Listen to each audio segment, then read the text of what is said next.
So we're going to be talking about buyer compliance today.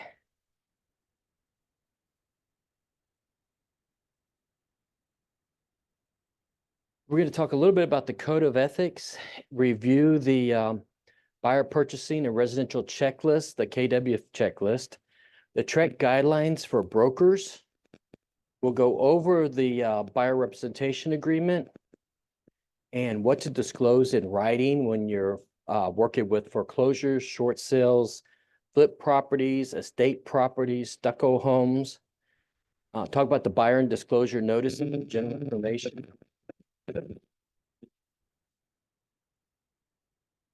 Oh, and my phone next to it.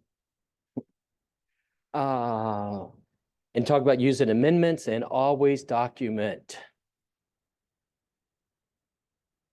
The first thing I wanted to do, why should anybody use you as a buyer's agent? What benefit do you bring to the transaction as a buyer's agent? Yeah, I was gonna say. Anyone? And then do I need to tell it here? or Knowledge of what? Default. No, it'll default Okay. to go to CPS directory, What else? not. already How do you exists. sell yourself? How do you get a buyer, someone who's purchasing a home to even work with you?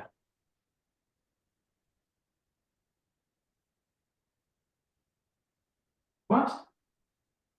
Okay. Oh, what the hell? Okay.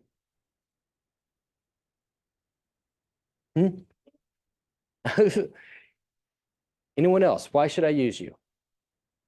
Got to be able to sell your value. You're asking somebody to pay you for unlocking doors, right? Come on, Lucas.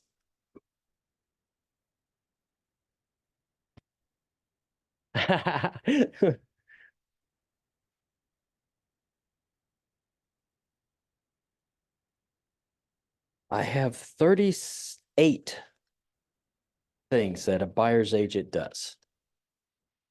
Don't you do counseling on the process? You could go through the first steps of buying a home, like referring to vendors, pre-approvals and everything, different lender choices, down payment assistance, helping them make a decision, whether they were looking for new construction, pre-owned homes. If they're choosing a pre-owned homes, you can help them narrow down the process. We have a lot more resources than what the general public has. Doing a good buyer's consultation. So you help them narrow down what they're looking for. You ever had someone ask you for a large yard? What does that mean?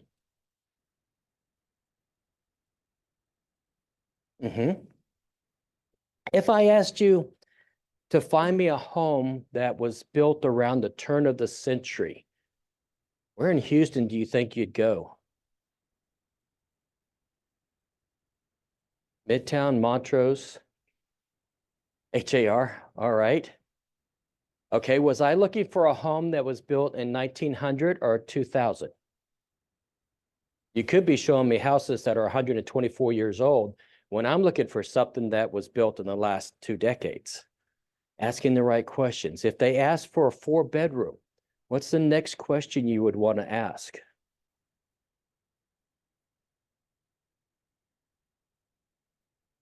How about how you're going to use those rooms? Good question, asking if they want all bedrooms up, master down, all bedrooms down. Are they going to be using them as bedrooms?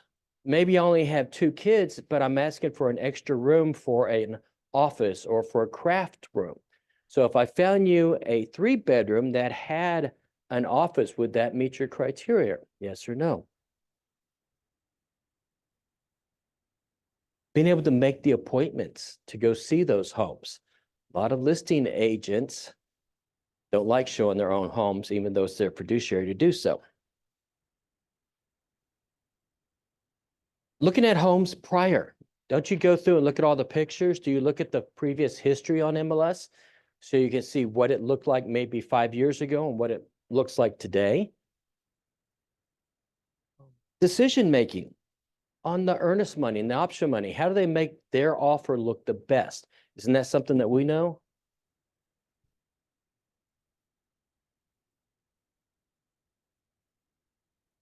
Giving them a timeline.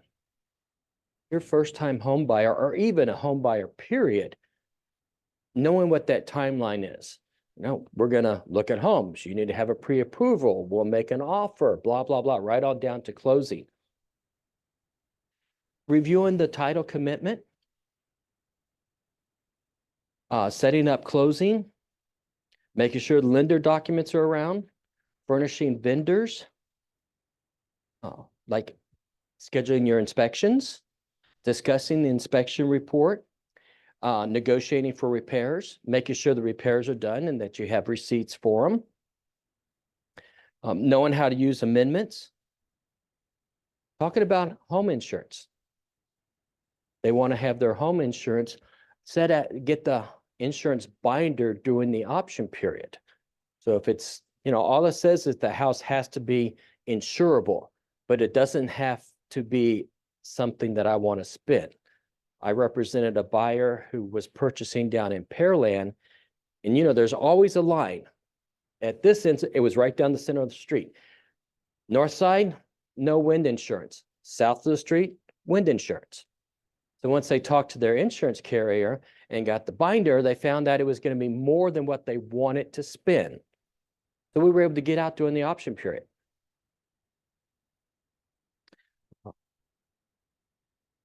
Working with the appraisal when it comes in. Scheduling your walkthrough before closing. Making sure they get the right amount for their closing. Make sure they have the right documentation when you go into closing.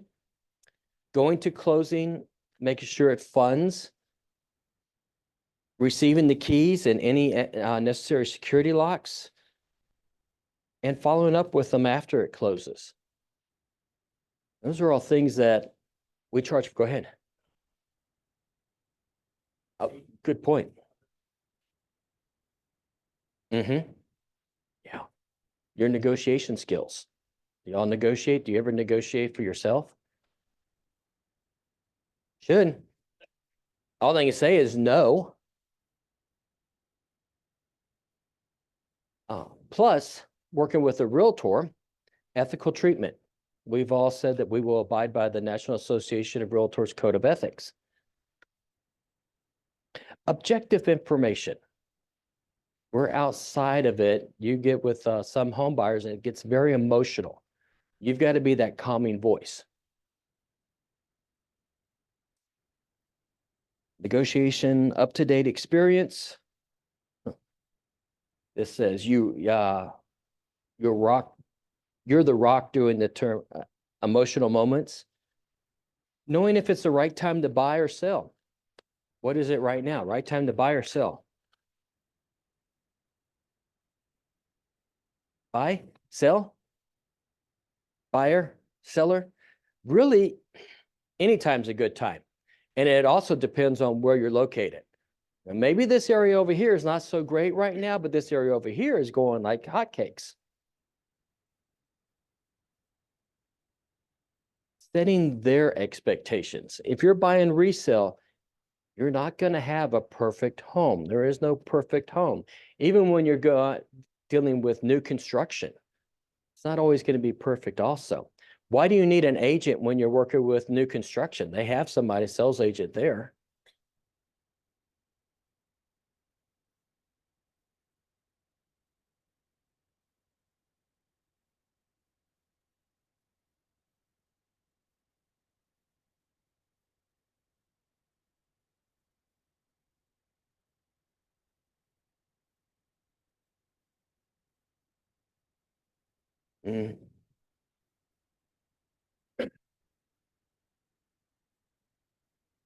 Yeah.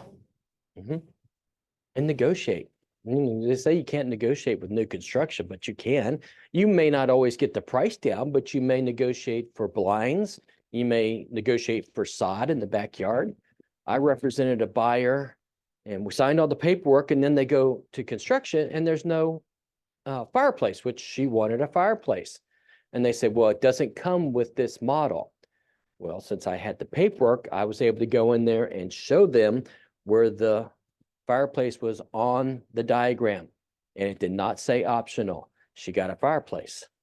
Another first-time home buyer, they absolutely did not want a fireplace, and it was made very clear they did not want a fireplace. Well, guess what? They put a fireplace. They started to put a fireplace. We were able to intercede right then. You know what they did for us? They finished off the living room, and where the chimney would have been, they finished that off and put a door so they had an outdoor storage area where the chimney would have been. But if they were representing themselves, they wouldn't have gotten anything. You need an agent for new construction. Yeah.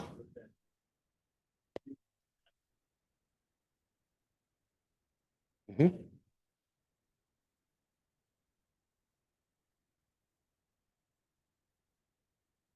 Yeah.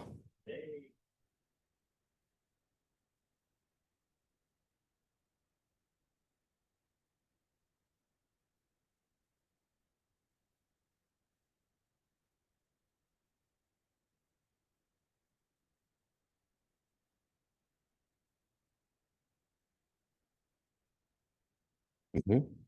You get builders that'll try to get the buyer to fire you and use them, reminding them that that is an employee of the builder.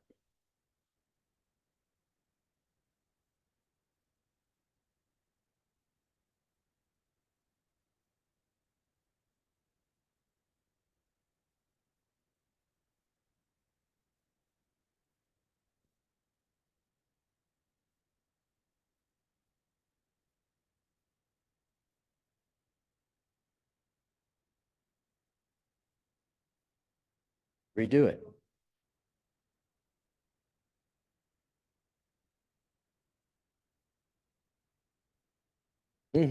That's, yeah, that's why you need someone working for you as a buyer.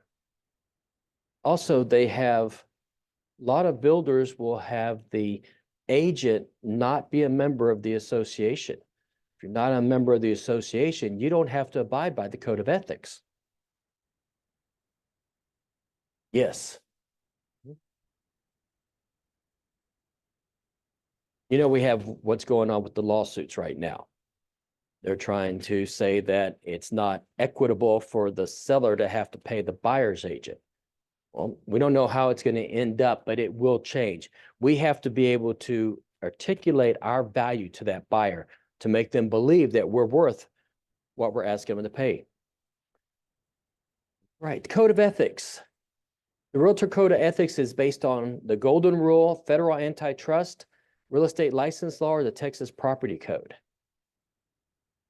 See, real estate license law? No one else? A, it's based on the Golden Rule. You knew it, you just didn't say anything. Oh. An ethics complaint can be filed by only association members, members of the public, someone involved as a principal or agent in a transaction, or anybody. D, anybody can file. We probably need more of those filed. Who sets the code of ethics? HAR, TXR, NAR, Keller Williams?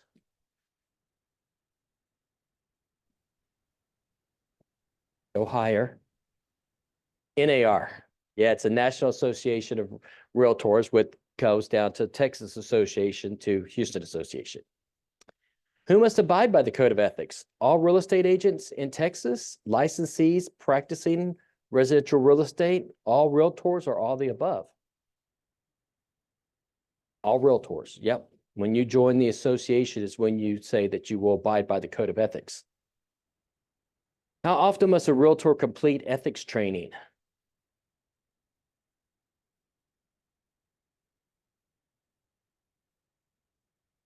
Three years, every 3 years. Okay. Probably no one, you've been licensed long enough. Remember when we took the legal two and it covered for the ethics? Yeah, well, that changed several years ago. Update, the new legal two will cover for ethics, but not until 2025. Yeah.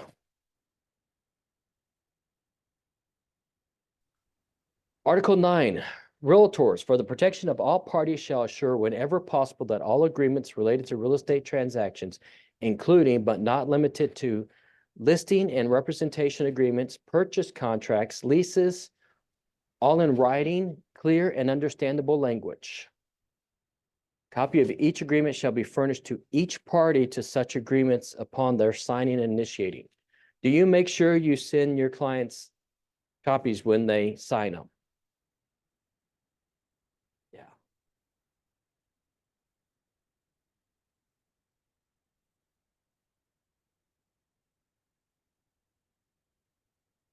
Yeah.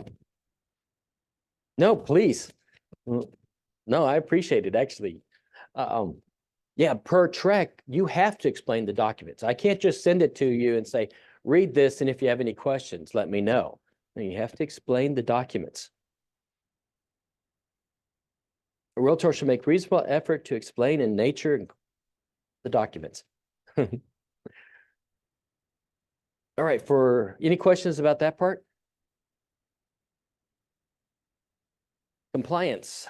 Submit all contracts for review within 3 days of the end of the option period. If you're representing the buyer, when that option period is over, go ahead and submit it. Submit it at least within 3 days. It gives us a chance to catch if there's anything missing, or I looked at one today, a seller's disclosure.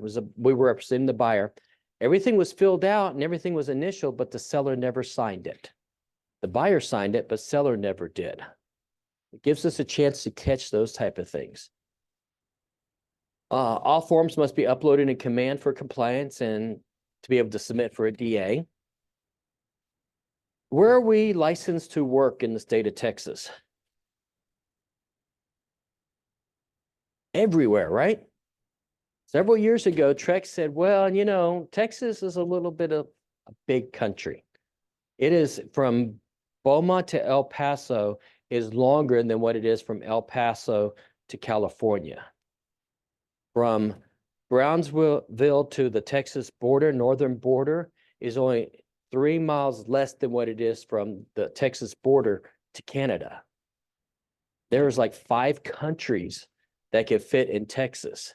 There's 7 states that fit in Texas. Each one of those states have different licensing rules. Well, we can practice anywhere. But Trex said, wait a minute. Are we doing our duty to our clients practicing in places we know nothing about? Does anyone know where Morton, Texas is? Oh, you're definitely not qualified to work in the Panhandle.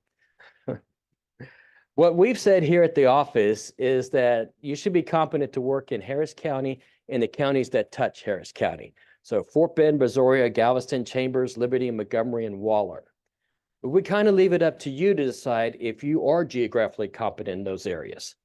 Can anyone tell me where the Intercoastal Waterway is located? Texas? It is located in Florida. Where is it located here?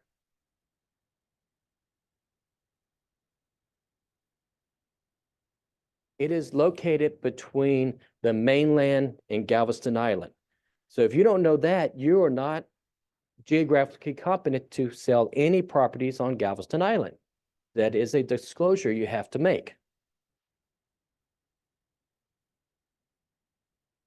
We kind of leave it up to you to decide. Yes, ma'am. The Gulf Intercoastal Waterway, it was put in place during the Roosevelt administration, and it was helped to move product the coast without being in the ocean. So where it's located here is between the mainland and Galveston Island. When you take the bridge over, you're crossing over that. Anything seaward has to be disclosed.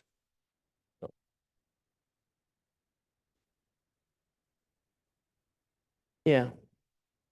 Oh yeah, down there, the port. And it runs all the way down the coast. It runs around Florida and up part of the eastern seaboard.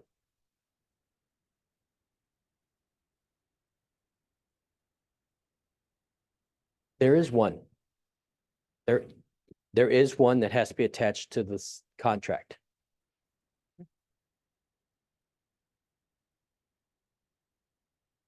Yes. Also, if it's affected by tides, property, there's a disclosure for that. Also, you must have written permission if you're going outside of those areas. And what we're going to do is just ask, what type of knowledge do you have? When I took the broker responsibility course, one broker said he asked his agents, where is the Dairy Queen? You from Texas? Every town has a Dairy Queen. Oh. Another broker, she says she has an Excel sheet that she hands to somebody and they have 15 minutes to fill it out. It's going to ask you what the school mascots are, what the name of the schools are, high school, elementary, middle school, what are the local title companies and their telephone number and address, what's the #1 Mexican restaurant. She had several things. It's just proving that you have geographical competency. An agent here in Houston worked up in College Station. This was 2022. After they bought the property, they found out there was major road construction right behind the property. Like they could possibly eminent domain through there, but it was going to bring the road right up to the lines. Well, after they closed, the buyer finds this out, files a TREC complaint on the broker and the agent. The broker's defense was, well, I don't work in that area. I don't know. He was fined $5,000. The broker was fined also, and there's civil litigation because he was working outside of his area and was incompetent. So know what's going on. Yeah.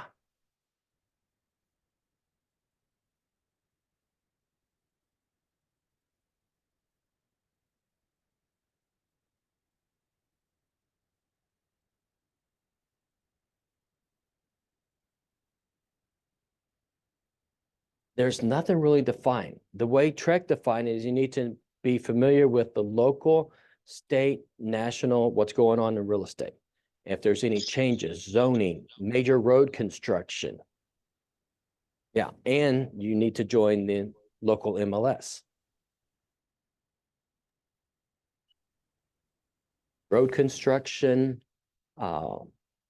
anything that somebody may ask you about.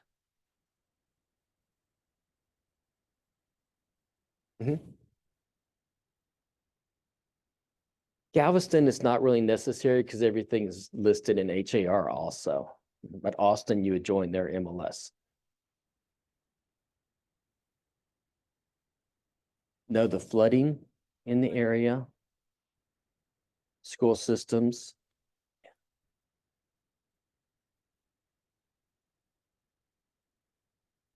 Yeah.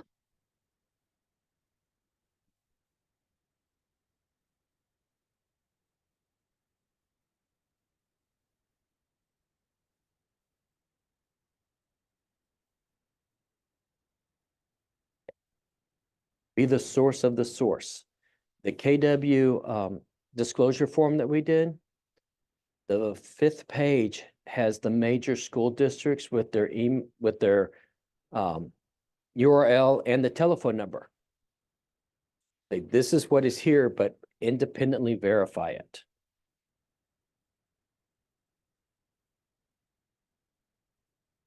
Oh, yeah. Back in, you know where Aliana is on in Richmond, Highway 99? They had an elementary school there that if you bought across the street, your kids could not go there because it was full. You need to know that because that child would be bused someplace else. I don't know if it's still the same. That was probably 6, 7 years ago. They probably did. With that one in College Station, they had been doing public hearings for 5 years. There was no reason he should not have known that.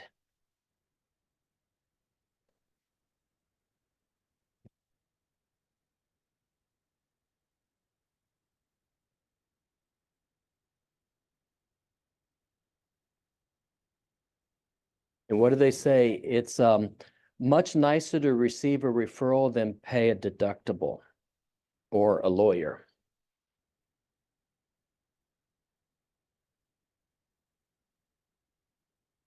Huh? Yeah. I live in Fort Bend County. That's where I've sold all properties. I don't want to drive to the Woodlands. I don't want someone calling me on a listing and saying, hey, I'm outside of the house. Can you show it to me? And I have to say, oh, I'm an hour away. I'd rather take a 25, 30% referral than run back and forth. You also have to written permission for anything other than residential. So if you want to do commercial, farm and ranch, you would come talk to one of us. If you want to do commercial, you need to mentor with Rick. Yeah, we have commercial agents that will mentor you, and you need to be taking classes also. Farm and ranch. There is a farm and ranch group in Keller Williams, and there's also classes you could take at HAR. There's a lot that goes along with farm and ranch. Yeah, yeah. Not necessarily. Yeah. Depends on how you're going to use it and what's going along with it. You have to be familiar with rollback taxes. Do you all know what rollback taxes are? Tell us what it is.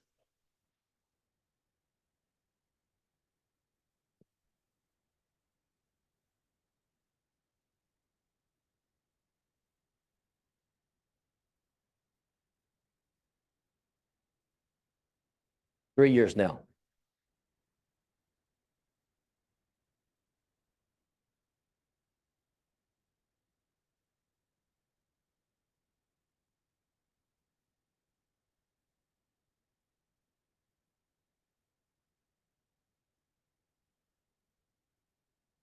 You got it 100%. Excuse me. Yeah, I'm sorry. If someone buys agricultural property and they want to change the exemption, like they're going to do it for commercial or residential, they have to pay the difference from what it was to what it is now for the last 3 years. Used to be 5 years with interest. They made it 3 without interest. Oh, being aware of that, you can negotiate it in the contract that the seller pays it.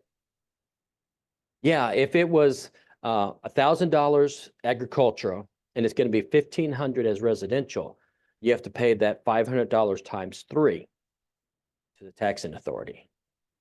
The buyer does, because they changed the exemption. Why? Money.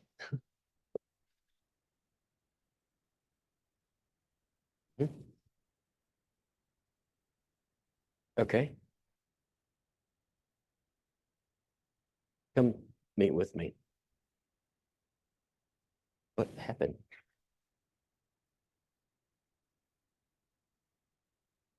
Okay, our checklist for Keller Williams. When we put these together, I tried to do them in the order you're most likely going to use the documents. So on every one of them, IABS is going to be first. The KW Memorial Disclosure and Notice, that was just updated the end of last year. Your buyer tenant representation agreement. In paragraph 16, there's all these other forms that you're attaching to this. So if you check those, they need to be uploaded also. The seller's disclosure, unless it falls on one of the exemptions. We like the MLS status and the tax record. One thing Trex says is that we have to maintain all documentation of commissions. So there's 3 places where you find those 3 documents. Y'all know what they are? The MLS. Nope. The buyer tenant representation agreement and the listing agreement. Okay. We also added some documents in here. I don't have that in.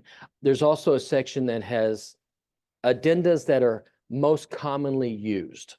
So you have those.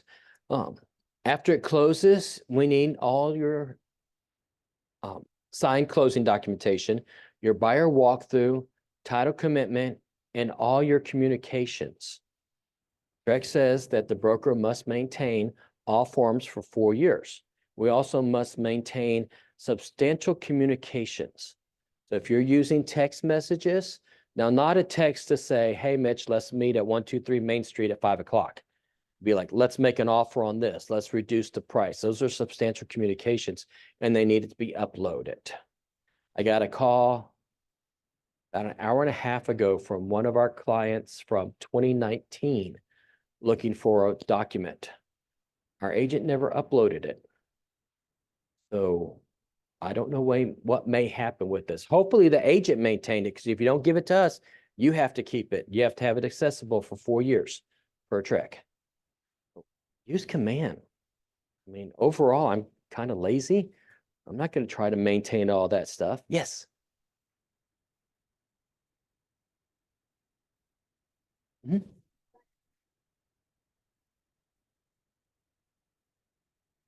Track it as far as. Okay, yeah. No, it doesn't track any of those. You have to manually, yeah. You can save screenshots. Brandon has a couple of websites, I believe, that will pull it for you. Save it as a PDF and upload it. Yeah. Buyer tenant representation agreement. First off, it's a requirement. What does it do? It defines the relationship between the broker and the buyer.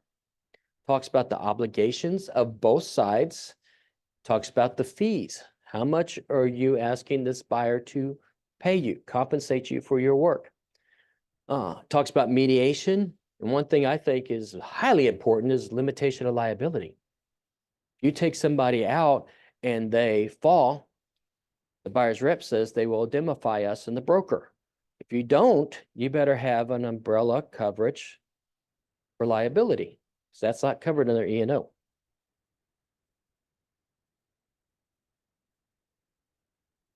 Errors and omission, which is going to cover your documents. It also helps both parties understand the lingo, what we're going to be doing. It also keeps you in compliance with our code of ethics. But have you ever been to a doctor's office where they say, come on in, let's do a physical, maybe I'll get some lab work, and then I'll get you to sign some paperwork. Yeah.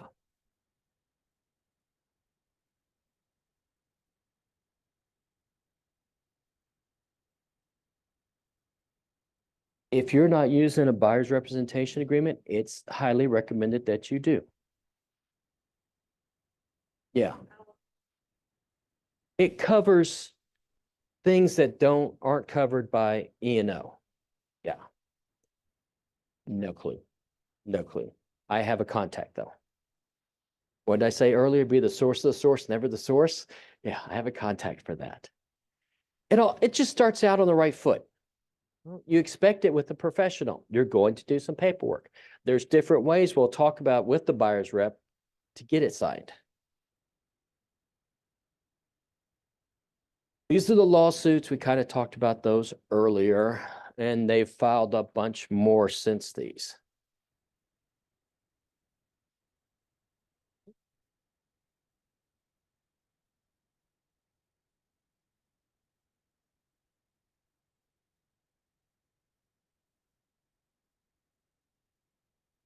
No.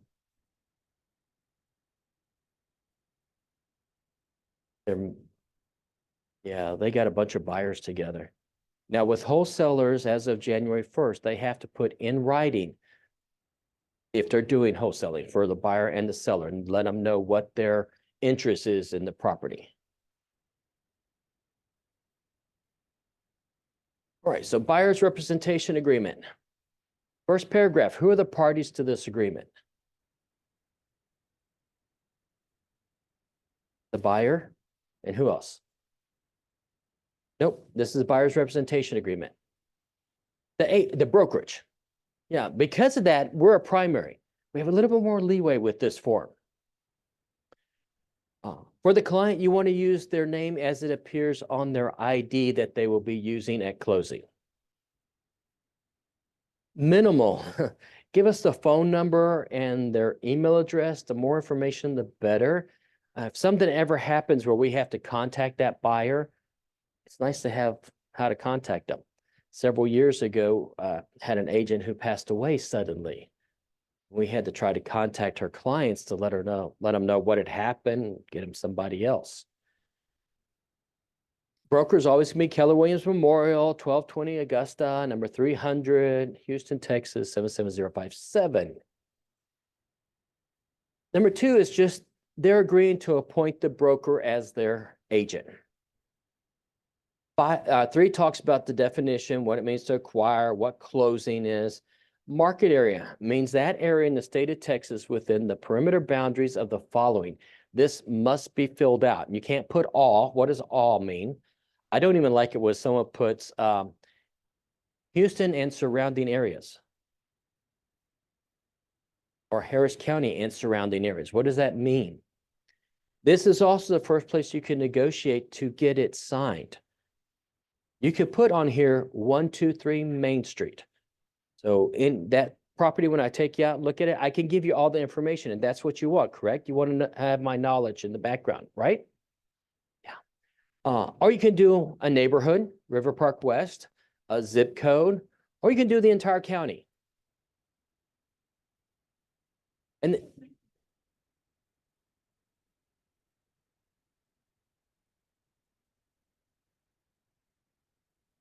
what does that mean?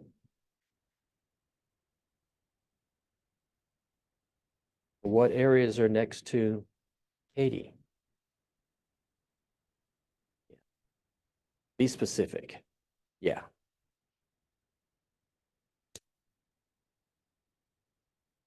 Amend it. Yeah, there's an amendment. Yeah, so if you put 123 Main Street on here and you like working with them and they like work with you, amend it. I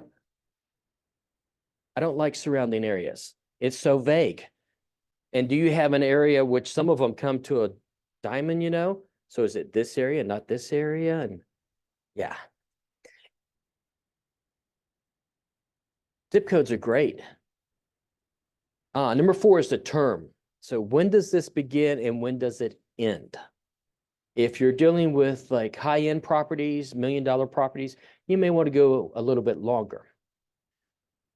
Residential properties, maybe 6 months. Remember that I don't know if I want to go steady with you for 6 months. Maybe I want to date you for 6 weeks, and then we can extend this. If you have somebody who's real leery about signing, why not do this weekend? So you could put whatever Saturday is and Sunday. So you represent them for any property they see on those 2 days or that date. You can amend it. Broker's obligation to use our best efforts to assist the client in acquiring property in the market area. Negotiate the acquisition of the property in the market area and comply with provisions of this agreement.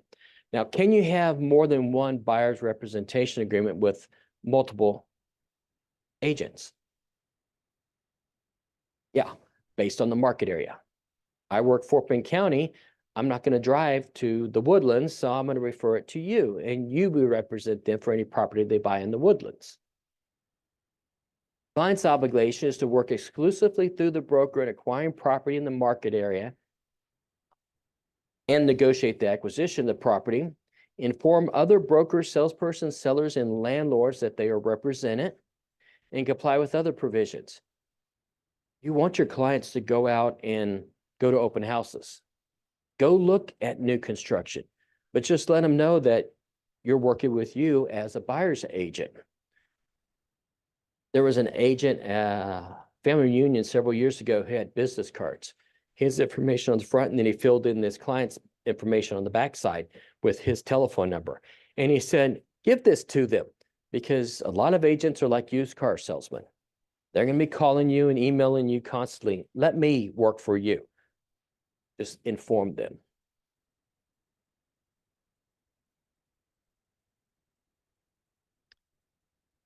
Each person signing this agreement represents that the person has legal capacity. So if you're going to a nursing home and they're on a vent, probably don't have legal capacity. Client represents that client is not now a party to another broker in the same market area. Client represents that all information they're giving us is true. They're lying to us. They're saying right here they're not going to. If they're working with a relocation company, you're going to put the relocation company here and give them 45% of your commission. And you realize that we're not allowed to sign anything on behalf of our clients. Can we have a POA for our clients? Power of attorney? Nah. No. POA, it's probably going to want to be a family member or friend of theirs. Yeah.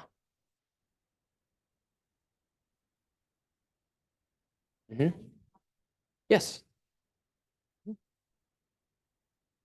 Same way anybody does. They've got the money. Oh, you mean they're not even here? Okay, you can do everything with dotloop. There's a form you're going to want to fill out, which is remote viewing. But a POA would be the best. If they're from another country, they would have to go to the U.S. Embassy to do that POA. But we never want to be the power of attorney. When I sold my parents' home, I had their power of attorney, but my brother also had one. So he would be signing everything, keeping it at arm's length. Too much conflict of interest when we're doing it.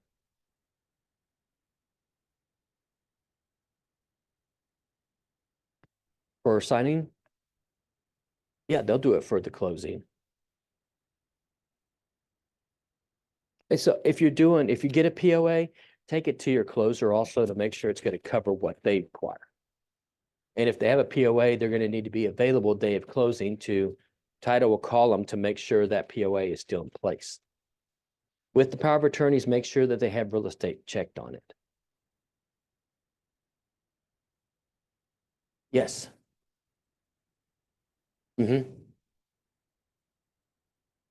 a notary, but I've never done remote notary. What's intermediary? Who represents both? The broker. The broker represents both sides. So it would be one of our agents is the listing agent. One of our agents has a buyer's representation agreement. There are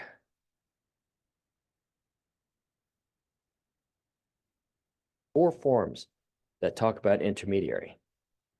What's the first one? Nope, there's one before it. What form do you do before you do the buyer's representation? IABS. Yeah, IABS kind of introduces it, what intermediary is.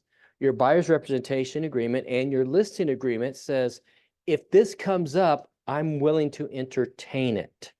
And then when you're actually going to step into an intermediary, before you do any negotiation, you sign the form that says, I understand this is an intermediary and I'm willing to move forward. Thanks. So yes or no, intermediary. If they put no intermediary, you cannot show any property that's listed by Keller Williams Memorial, which is right now 400 and some properties.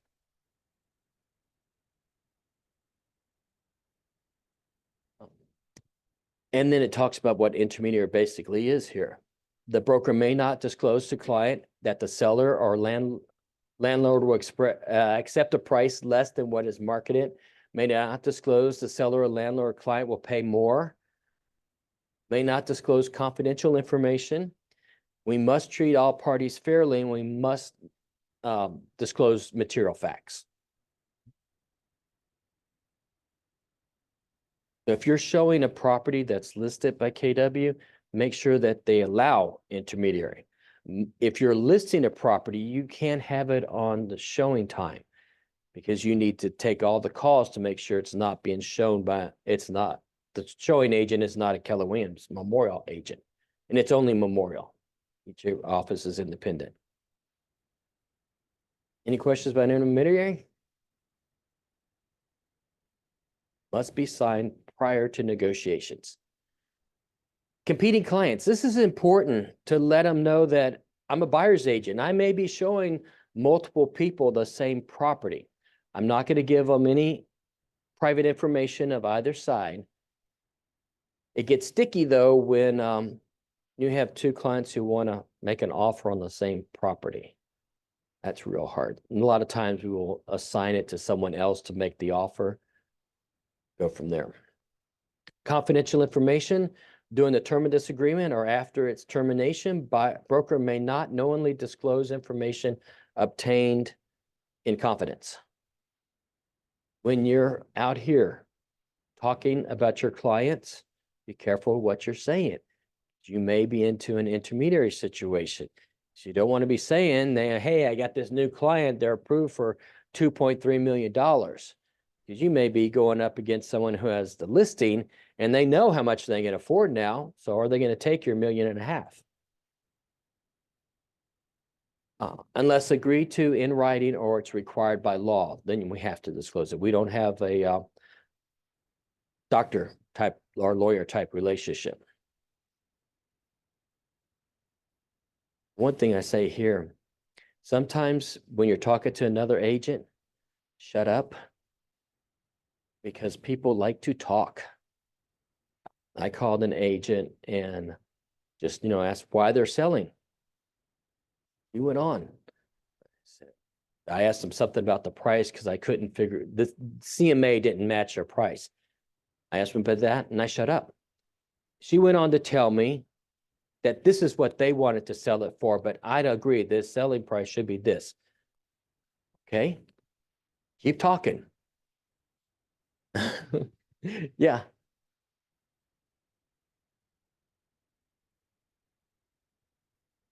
Mm-hmm.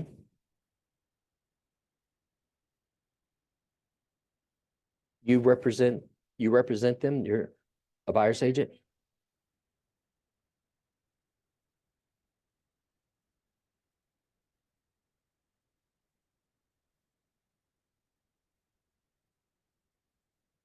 You can give them public information. The property was built in this year, the school districts, that type of stuff. Public.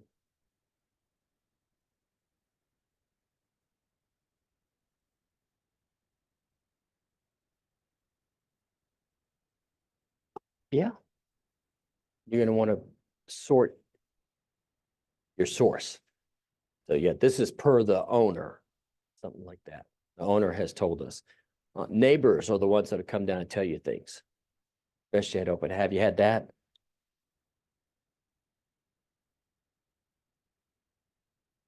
Hmm.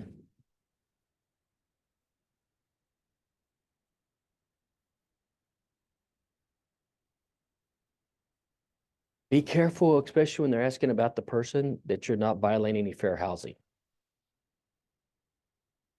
Refer them to someone. That's why we have the form release of other information. So you ask the seller, how do you want me to answer this?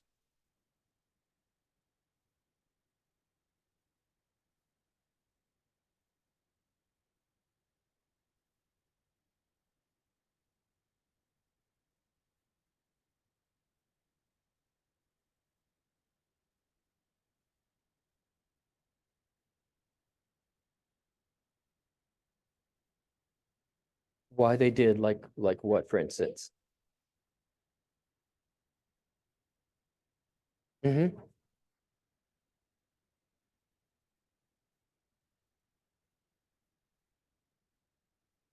Talk to the listing agent. Sometimes you don't have answers like that.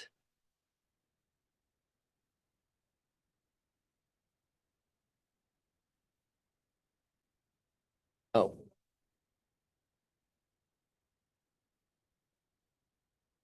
If it's public information, you can share that because that'd be a material fact. When they start asking you about pricing or That's when you, when they start talking that, you need to give them an IABS. Yeah, because then you're having a substantial communication. Give them the IABS and let them know that you represent the seller. And you're going to say the seller will take whatever the list price is.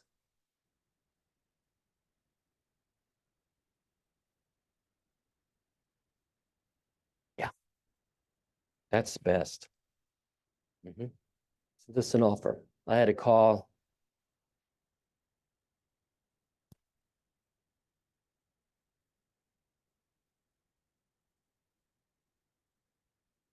Mhm.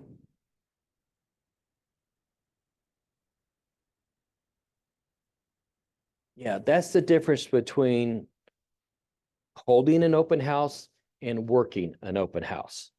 If you're just opening the door and you're standing there saying, welcome in, you're holding an open house. If you're working a home, open house, you're going to look for that information, have it available.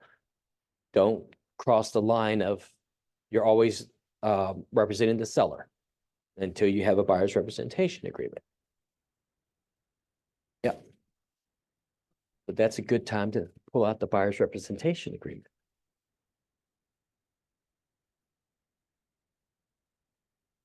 And the intermediary. Mm-hmm. Yep. Broker's fees. Get comfortable with this paragraph. Everything that we talked about at first, be able to talk about that. You know, why should I pay you this amount? You're just opening doors. I can go online and find the house. Know your value and believe in your value. I think that's the biggest thing. Agents don't believe that they're worth what they're getting paid, and you are worth it. There's a lot of information that goes on. There's a lot of time that goes with it. How, if you've ever had a client where you had to preview homes, I had a couple that they had certain things they had to have, and they weren't things that were always on the MLS. So if I found something that looked, I would do a preview of that home to make sure it had 2 sinks in the master. So, commission, X% of the total gross sales price. Or if you're doing, if it could possibly be a rental or a lease, you want to put how much you're going to do that, or how much you're going to charge for all rents paid over the course. Now, can we talk about commission in here? As a broker, the broker can say, we'll take X amount or higher. Yeah, if you're out anyplace else, don't even bring it up. It was funny, they were talking about at a broker meeting I was at, a group of brokers were at a diner and they were talking about commissions, not setting anything, but someone overheard them. Each one of them spent 2 years in jail for antitrust. Yeah.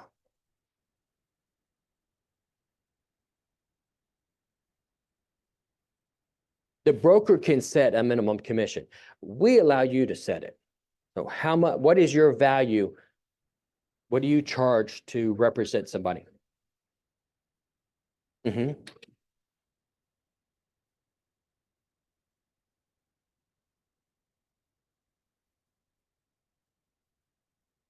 Yeah, that would be the best way. Let me get that approved through my broker. And also being able to handle objections. Have you ever seen where they take out $3 bills? And they'll say, you know, this first dollar here goes to my marketing, my fees, all of that.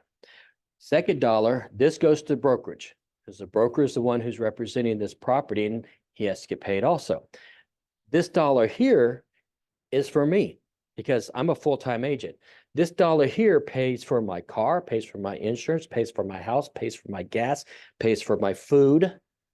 What part of this dollar do you want? I had an agent who didn't have dollars, so she put her business cards out and she flipped her business card. And what her buyer said was, oh, you were fat then. That's all. Wow.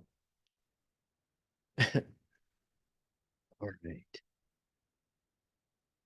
Yeah. Uh-huh. They will take nothing less than 500,000 on this house. Source of commission. We're first going to see what's on the MLS. And we're going to go for the listing agent to pay that. If they don't pay it or refuse to pay it, then we ask the buyers to pay it, less any amount we may get. So if you have 8% on here and the listing agent is only offering 2%, that 6% has to be made up by your buyer. Yeah.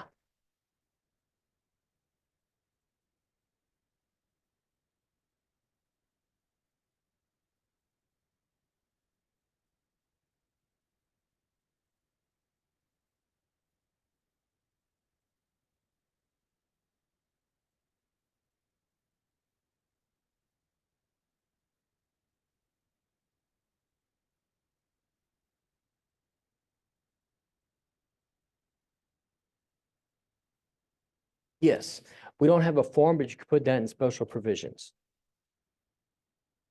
Material fact. No, on your buyer's rep. Your buyer's rep. Remember with the buyer's rep, you're a primary. So we can write more things than what you would ever consider writing on a contract. You will have people that'll say, well, I'm not going to pay you anything different than what the seller gives me. You could put that in special provisions that you will not show any property that is not offering compensation of X.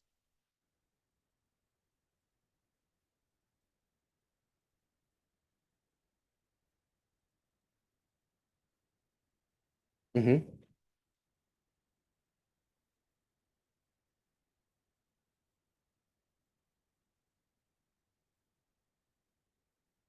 Doesn't matter. We're going to take whatever is listed and the buyer is agreeing to make up the difference for whatever is in paragraph 11A.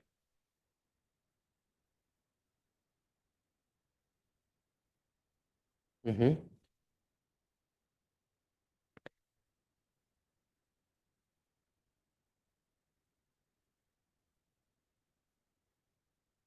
Because they're agreeing to it. Yeah.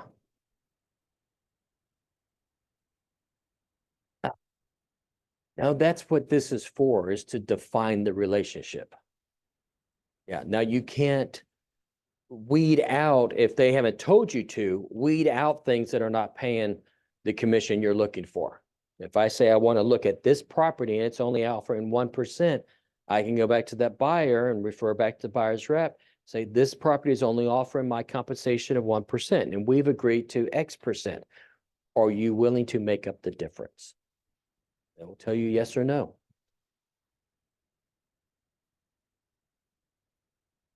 A lot of times that's what we do. He'll just let go of the 1%. I like to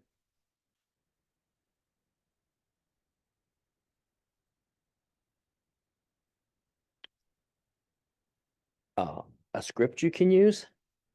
Let them know that they're only offering 4% and we agreed to 5%. I will waive that 1%, but within the next year, you promise to send me 2 referrals.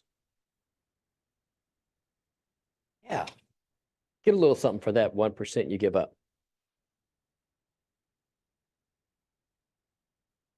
I don't know in the state of Texas because we've got it written out so clearly. It's the agents being able to explain it. Yeah, it is changing with some listings. The sellers are not offering as much to buyer's agents, but then again, that is scripts for a listing agent.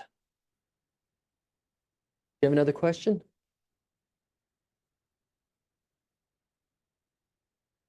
Mm-hmm.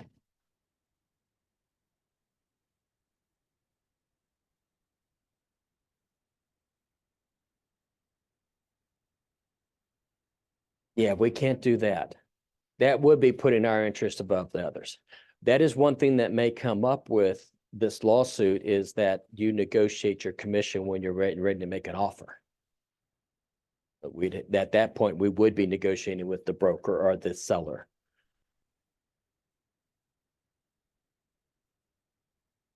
Nah, probably before you do an offer. That's all future stuff. We really don't know how it's going to work out. Best bet is be able to really know these paragraphs and be able to handle the objections. and tell them your value.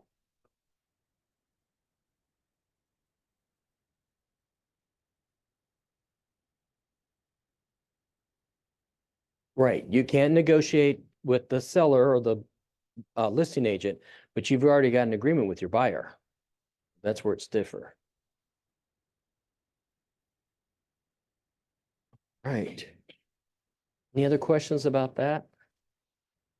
Know your value. When you're doing listings and they ask for a reduction, you can a la carte it.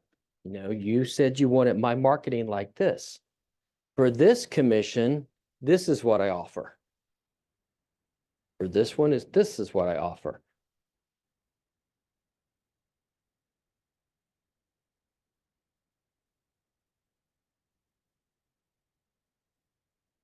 This is what I do for this commission. Yeah, you'd have it. When I did listings, I was going to do professional photography, how I'd market it. I also offered a staging consultation that I paid for. Okay, so maybe they say, you know, I don't want to pay this. Okay, what of these things do you not want me to do? Or what of these things are you going to reimburse me for? It's earned and payable when the client enters into a contract to buy or lease a property in the market area. Client breaches this agreement. Broker's commission is payable either during the term of this agreement or after it ends. So if you have a 6 months, if you're under contract, when this expires, you're still representing them until close. Closing the transaction to acquire the property. Breach of the contract to buyer or lease property in the market area. This happened to me. We were under contract outside of the option period, outside of the finance period, and he said, I don't want the house. Now, his sister was actually a KW agent in Austin, and she talked to him, and in front of me, he was yelling at his wife, threatened to divorce her if they didn't move forward. We sent a letter to him stating that we have done what we were said we would do. You have no way to get out of this contract. You owe Kayla Williams this amount of money. He had a really good agent. We had done the HOA addendum and given so many days for the seller to provide the information, and they didn't. So we were able to get out of that contract based on that a week before closing. That hurt. But the salvation was a year later when he called me and said, we're ready to buy now. And I was able to say, I'm sorry, I can't work with you.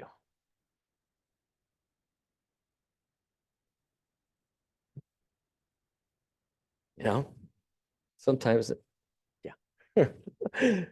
Additional compensation. If they're saying X% here and they're offering X%, we get to keep that difference. If there's a BTSA, we get to keep that. Now, if they're offering X%, like say they're offering 6% and our agreement was for 5% and they only pay us 5%, we can't go back to the agent, the buyer, and say, well, they promised me 5%, so you have to make up the 1%. Can't do that. We can only go to whatever is in paragraph 11A. Acquisition of broker's listing, notwithstanding any provision to the contrary, if client acquires property listed by broker, broker will pay in accordance with the terms of the broker listing agreement. With the client, with the owner, and the client will have no obligation to pay the broker. What is that?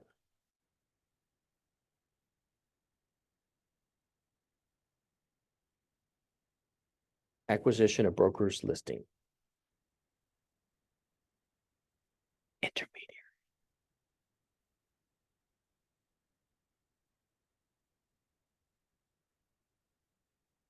In addition to the commission specified in paragraph 11A, broker is entitled to the following fees. With construction, this comes into play like you help them buy a vacant lot, and then they come to you and say, can you help me negotiate with this builder to put a home on the property? Then you could put X% of the total sales price, something like that. Service providers, once in a while, service provider will pay you a referral fee. That's ours. You get to keep that.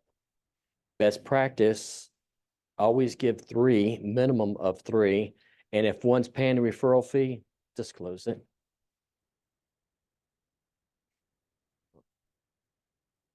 Want to scare you a little bit more? I was at a broker meeting and there was an issue where they gave 3 when one of the vendors did not perform like they thought they would. That buyer went back to the agent and said, well, these are the 3 that you narrowed it down to. Why didn't you give me everybody in the city of Houston? Something else to worry about. Any other fees? Be careful with RESPA when you put anything on here. So with RESPA, if you're paying something, you can't upcharge. So if you're paying $75 for a photographer, you can't ask for $150 to be reimbursed from the client. If you're paying for a transaction coordinator, I think that should be part of you doing business. But if it's not, you could put the reimburse of what you actually pay and be able to have receipts.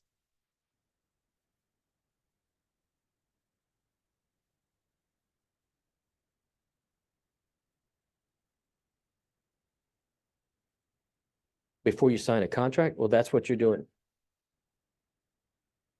Yes. Yes, you're going to do that in the listing agreement. Mhm. It's whatever your business model is. Yeah, it's negotiable. Normally that's paid by the seller. You could, but why not have them do it? On, this is paragraph F11. Yeah, 11F. So other fees. Some people will put on here an early, well, you wouldn't do it with a buyer's representation, really. That's more of a listing. Early termination fees. Protection period. Normally 60 to 90 days. And this is, you've got the buyer's representation agreement, you go through the term, it ends. Within 10 days, you have to send that buyer any homes that you brought to their attention. And if they purchase it or a family member purchase it within the next 60 days, then our commission is earned. It's really hard to go after this. You have to show uninterrupted contact with this client. And the only way we've ever gotten it was when we actually wrote an offer and the buyer terminated. The seller terminated and used the same offer, the exact same offer to sell the property. We were able to go after our commission on that point. But plus, you have to remember these houses you brought to their attention, and then you're going to have to watch them to see if they go under contract. You're going to have to wait till it closes and wait till the tax record is changed to find out if your client bought the property. You probably have better things to do with your time, like lead generate. Escrow authorization. This is what tells title company they can cut our checks. The buyer's giving them permission to do that. County amounts payable to broker are paid in cash in Harris County. It's always where the brokerage is located. It has stuff to do with where they can bring suit against us also. So remember, if you see that line, it's always Harris County. We all agree to mediate. If either party fails to comply with this agreement, they could be held in default. Whoever loses is going to pay attorney fees. Paragraph 15, limitation of liability, and it's bolded. Neither broker nor any other broker or their associates is responsible or liable for any person's personal injury or for any loss or damage to any person's property that is not caused by broker. Client will hold broker and any other broker and their associates harmless from any such injuries or losses. Client will indemnify broker against any claims for injury or damage that client may cause to others' properties. That's pretty powerful right there. You can still get sued, but it's pretty nice if you take that up and say, you already agreed to this. One thing I hate, everything's electronic these days. We know when things are signed. Think about that. Do you want to stand in front of a judge with an IABS that was signed this morning? Buyer's representation agreement was signed this afternoon. A contract that was signed this afternoon. So you met this person, you showed them properties, you did the buyer's representation, you negotiated a contract and executed it within 6 hours. That only happens on HGTV. And Trek is big on the IABS. If you get anything about the IABS not being signed, I've seen as low as $1,000, as much as $3,000 fines.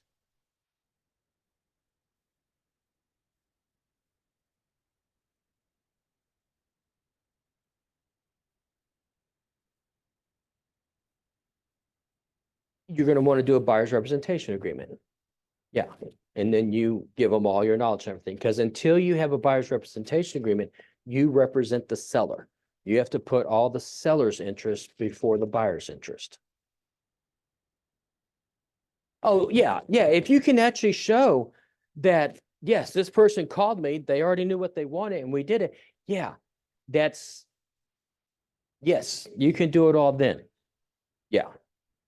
That you can also show that. You can't. You could. You just have to be able to, if anything comes up, show that it was done like that. It wasn't, I started showing you properties in November. And then when we decided on a property, I got you to sign this. And I gave you the IABS also. Addenda, information about brokerage services, of course. Mold remediation and consumer protection, nice form. Information concerning property insurance. This is good because it talks about the clue report. And you know, there's a clue report for every property. If you're not familiar with the clue report, it shows whenever they've called about a claim. Even if it was never filed, it shows it. You know, there's a clue report on each of us also. So it shows how many times I've called or made claims on insurance. Yeah. So that's a good form. General information and notice to buyers and sellers. This form is one of ones that we took and put into the Keller Williams disclosure. We also have information about property insurance in that document. Protect your family from lead in your home. If you're going to know you're going to be showing older properties, you may want to go ahead and give this. It's the pamphlet. Information about special flood hazard areas. I like this form. It's not a requirement, but we know how things have flooded in Houston in the last 5-10 years, areas that have never flooded before. So this is just letting them know information like that and how to find out. For your protection, get a home inspection. This is only used for FHA financing. For everyone else, it's covered in the Keller Williams Memorial disclosure. Wire fraud warning. A lot of people still use this. It's up to you. Remembering that wire fraud is covered in the buyer's representation agreement. It's covered in the Keller Williams disclosure, and it's covered on the contract, and you're going to get something from the title company. It's up to you whether or not you use it. If you want to be able to cut down some forms. And then the Keller Williams Memorial disclosure. Special provisions. Said earlier, we're primary. You can put more in here. I've always liked this statement. When inviting guests to accompany you on showing, you agree to take full liability for their actions. They're indemnifying us. You'll have, I had a client, him and his wife would come. They were on the buyer's representation agreement. They'd bring their teenage daughter, their twin toddlers, their nanny, all with them. Have you ever been doing showings and they bring their parents or they bring the aunts and uncles? Yeah. Well, this is just letting them know that, hey, if you bring them, you're responsible for them.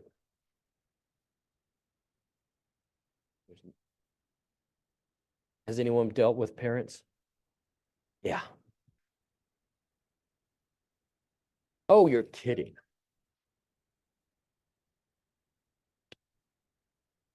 Yeah.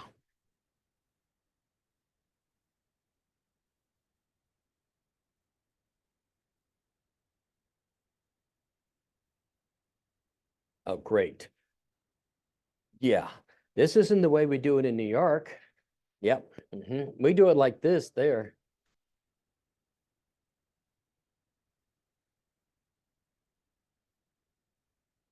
Oh, yeah.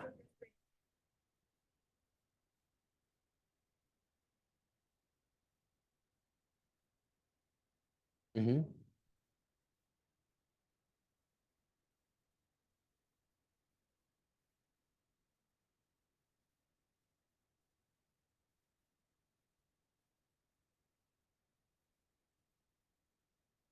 Yeah.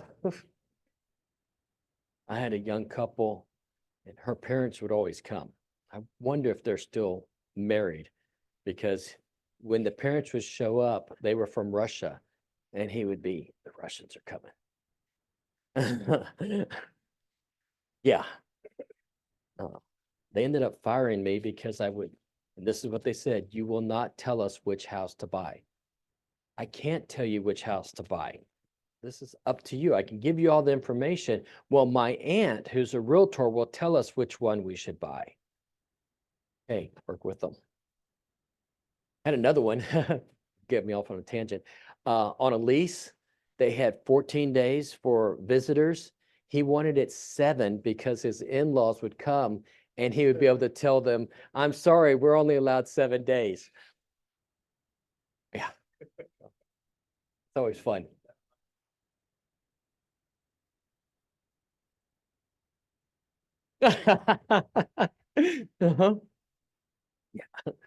Uh-huh. Broker fees and sharing the fees are not fixed, controlled. It's all negotiable. In accordance with fair housing laws and the National Association of Realtors Code of Ethics, we cannot discriminate based on race, color, religion, national origin, sex, disability, familial status, sexual orientation, or gender identity. Y'all familiar with the lawsuit in New York where they did paired testers? So they sent different ethnic groups to the same realtor with the exact same everything, same criteria, same credit score, even the same type of job. And they would take the white people to this area and anyone who was ethnic to these areas because you would rather live in this area because it's people like you. You have to be real careful. What,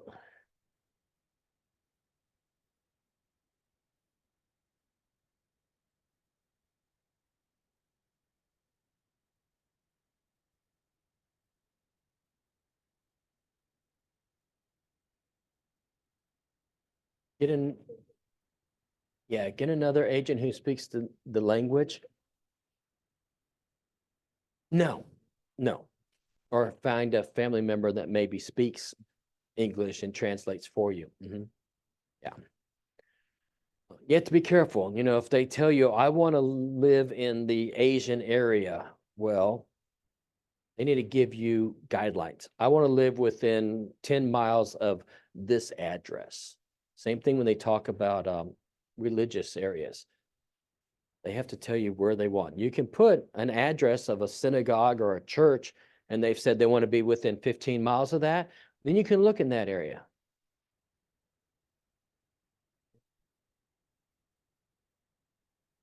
While we're here, love letters. Has anyone ever done a love letter?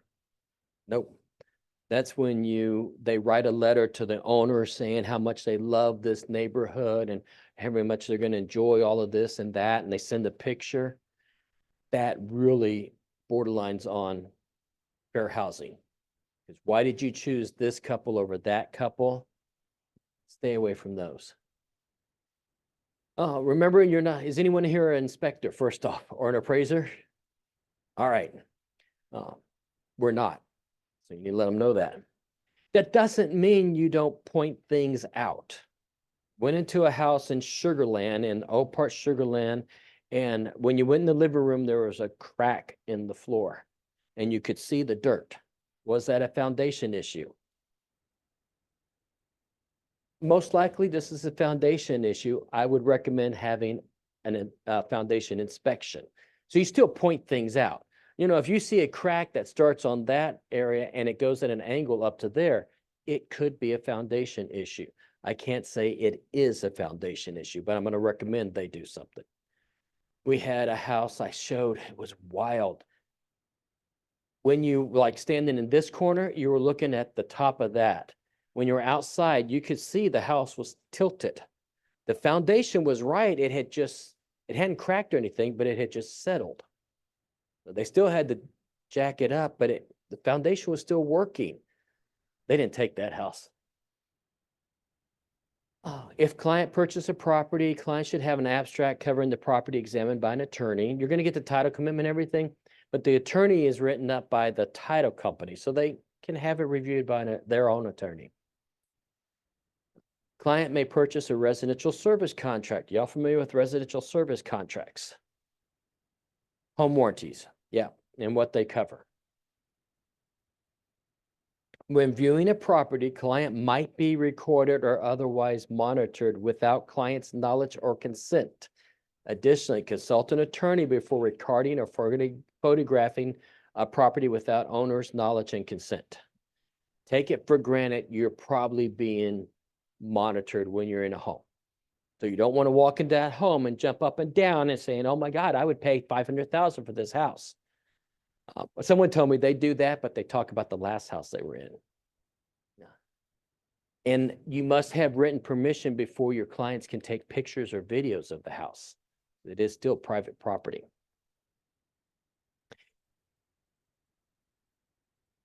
Yep. From the listing. Just send them an email. If you know you have buyers that want to take pictures, they routinely take pictures, and ask them if they will give permission. Then you have it in writing.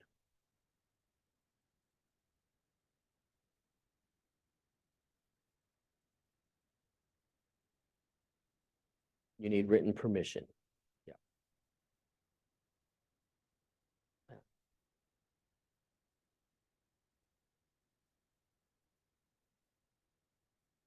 You can, from the listing, yeah, you can send them the link.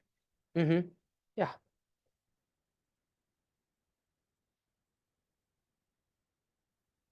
Probably. Yep. To reduce risk of wire fraud, talked about here. Wire fraud is still going on.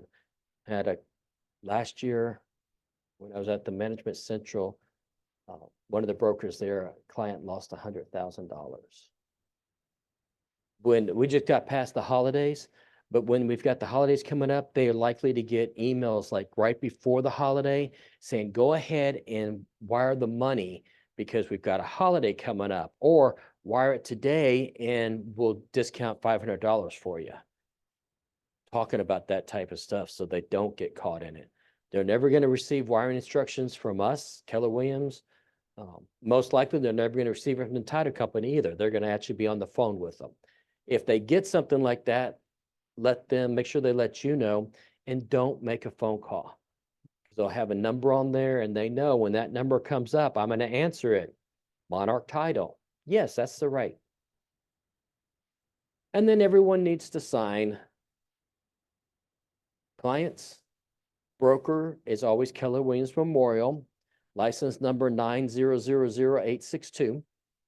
Your signature as broker's associate, signature authorized. Until it's signed by everybody, then it's not executed.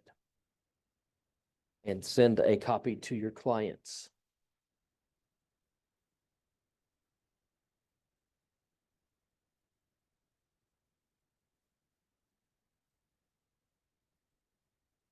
Oh no, you want the title company's number.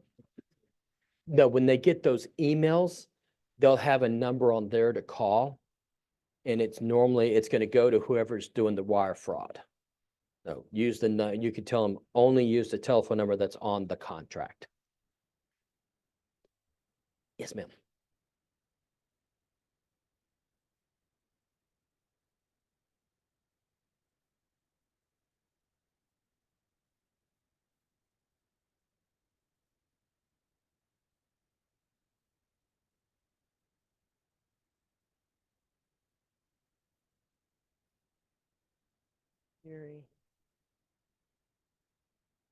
Specialties must disclose.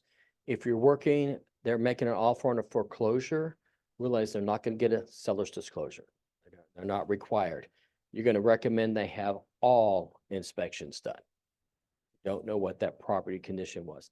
And if you have someone, an owner whose property goes into foreclosure, they're not paying their mortgage. They probably don't have the money to maintain the home also. Short sales, you have a distressed owner. So they're probably not keeping up with the house.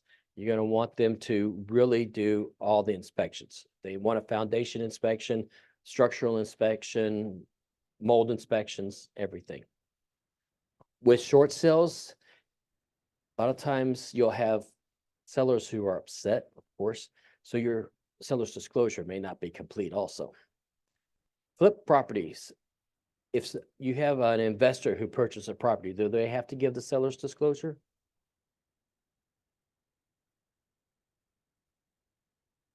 Flip properties. If I'm an investor and I buy a property, do I have to give a seller's disclosure?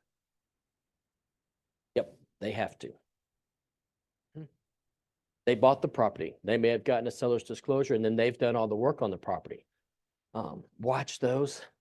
We can't tell someone how to fill it out, but when they go in and they put unknown on everything, are they protecting themselves? I remember I sent one back because it had unknown for everything. And it wasn't, hey, they need to fill this out correctly. I just said, why don't you show them your listing pictures? Because it says he doesn't know if there's plumbing, but you have pictures of a bathroom.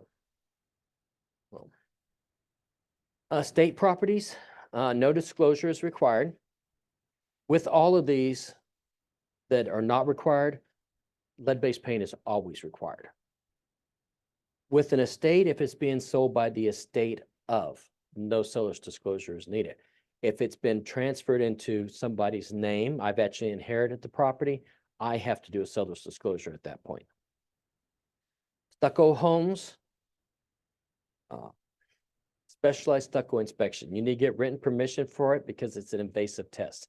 They're going to drill a hole into that stucco at different places. And Maryland always says no exception ever. If they choose not to, make sure you have it in writing that I recommend. Keller Williams recommends you have a stucco inspection. Don't buy stucco in South Texas. I mean, come on. We have a little bit of rain once in a while and a little bit of humidity. If you're selling over in Albuquerque or Arizona, well, yeah, it's dry. Specialty flooded properties, extensive inspection. Recommend they do a mold inspection audit. If it says there's been mold remediation, get copies of that. With the proposed new contract, it's actually in there that the seller will provide it.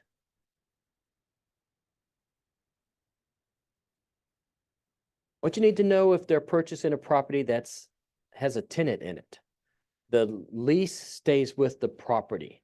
So the buyer has to be willing to become a landlord. They need to check with their homeowner's insurance first to make sure they even allow it. Even if they're doing a lease back, they need to check with their insurance to make sure that they will allow a lease back. You don't want someone to void their insurance because the seller stayed in it for an extra week. You want to give your buyer the link to the Texas Property Code. You may want to give them the landlord tenant guide that's put out by Texas A&M. In the contract, paragraph 4, residential lease addendum, it's a TXR 1953, has to be included. On that, it says that either they've received a lease or they'll receive it in X number of days. Before they fund, make sure that they have the deposit checks and the history in their hand. As soon as it funds, that new buyer / landlord is responsible for the security deposit, even if they didn't get it. Once they purchase it, you can give them the Texas 2210, which tells that tenant who the new owner is and where payments will be made to. Seller's temporary lease, check with the homeowner's insurance. The buyer, new owner will need to provide a lease flood disclosure. When you've seen the residential flood disclosure, when the state wrote that, they didn't put any exemptions for short-term leases. So it's confusing. The buyer, who is just buying this property, needs to tell the seller who's lived there for 10 years if the property is in a flood zone or if it's flooded in the last 5 years.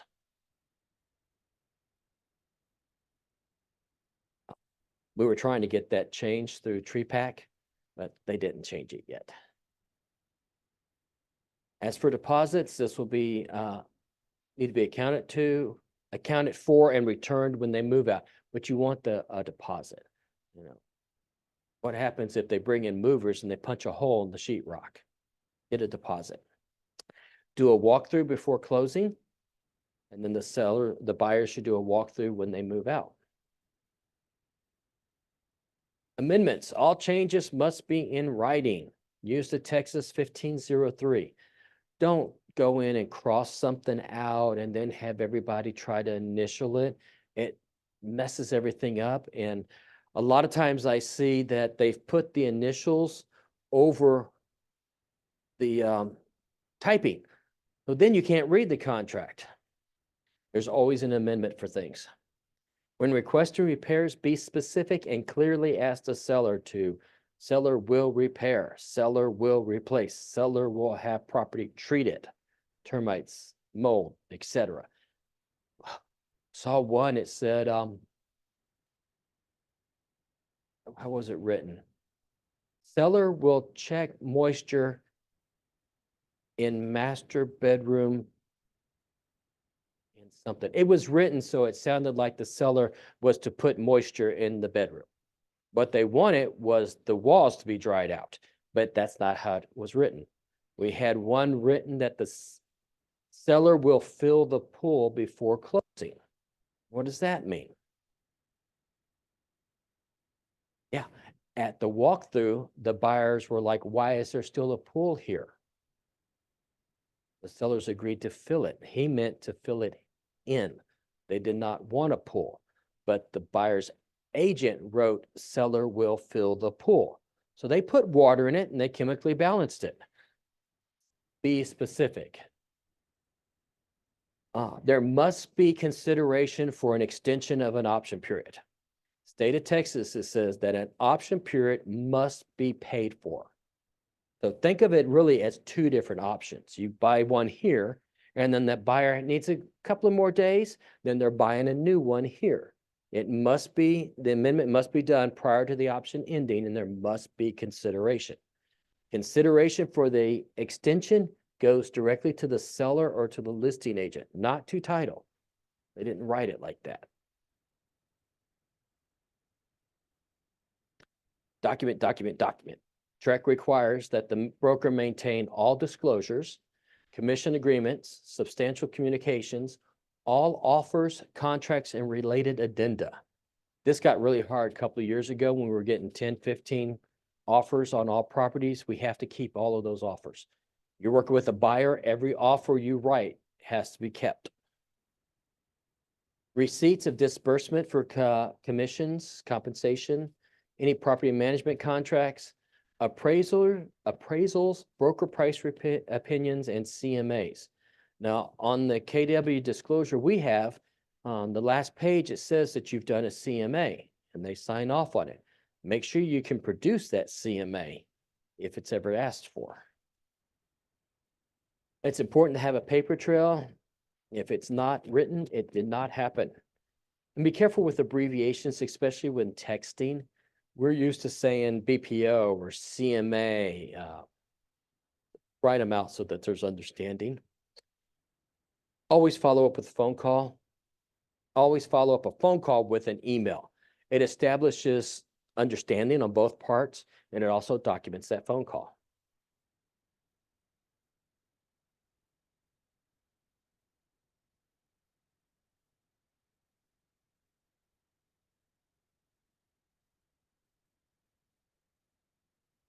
Yes, yeah. One party has to be aware of it being recorded, which if you're recording, then you're the one party. best practice, if you're recording anything, let your buyers or sellers know. Okay.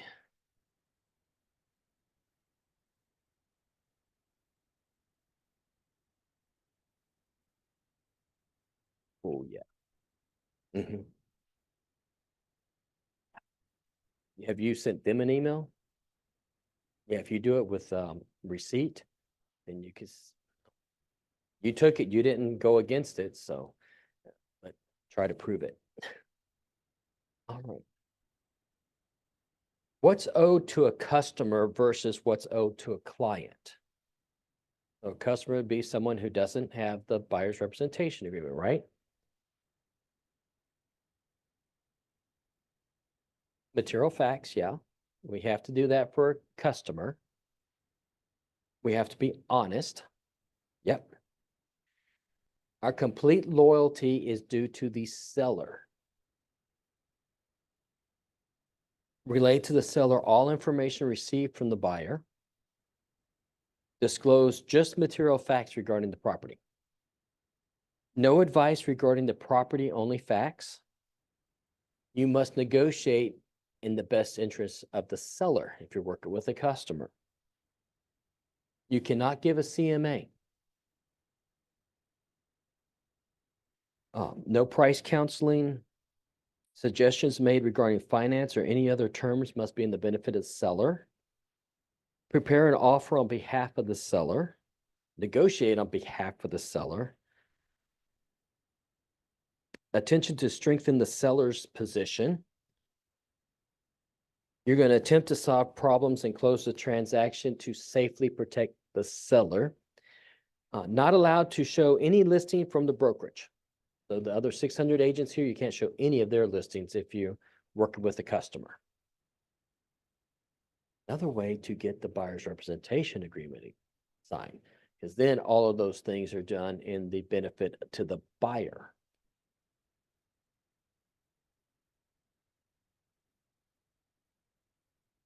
I have this if anyone wants a copy of it. You can put your own on it.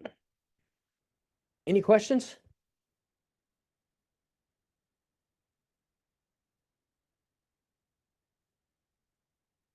Mm-hmm.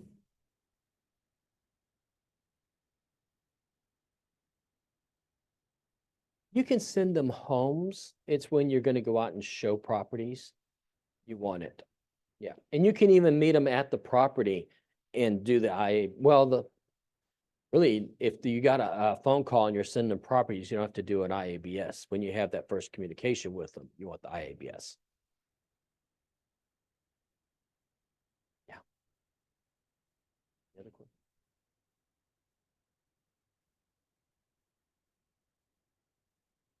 If it's just, they're just asking about a property, what the price is, no, you have to do an IABS. But when you take them out to show the property, then you want to make sure you do an IABS. And you can do it there at the property. Are y'all familiar with Forewarn from HAR? It's yep. It's an app so you could put in someone's phone number and it gives you a quick history.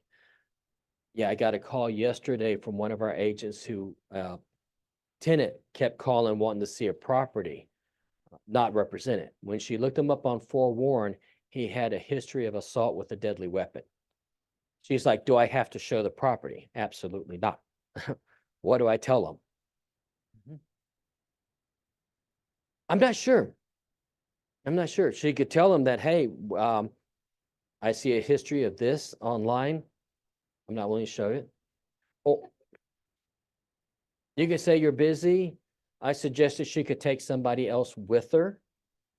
Sometimes if you show up before they're supposed to get there, you go ahead and open the house, you keep the doors locked, and you wait for them to drive up. And if you feel suspicious, trust your gut and don't let them in.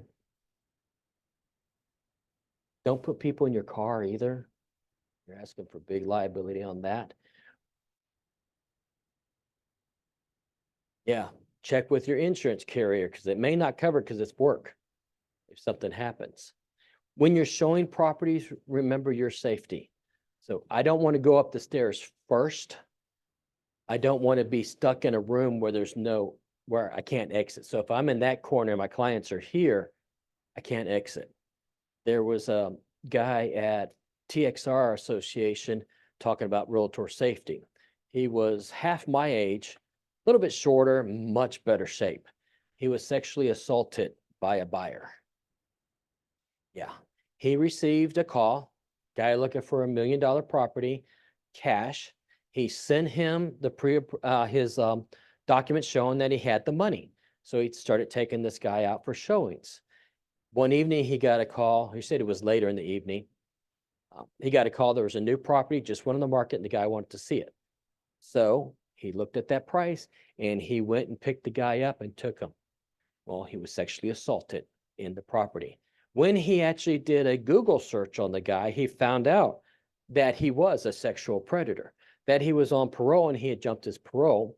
And the document that had his proof of funds, that bank didn't even exist. But what he saw was the money. If he had done what he was supposed to, he could have protected himself. So Google, everybody.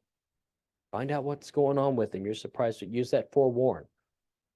When you're listing a house, think about where you put your lockbox. For my house, when you step up to the front door, brick wall, front door.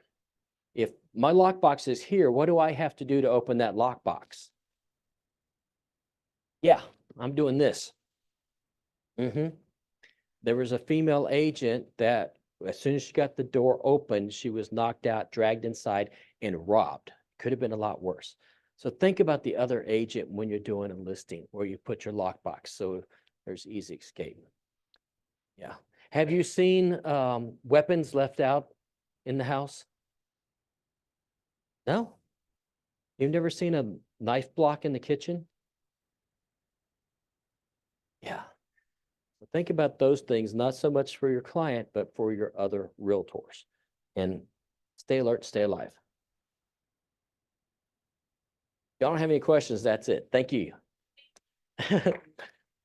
Thank you.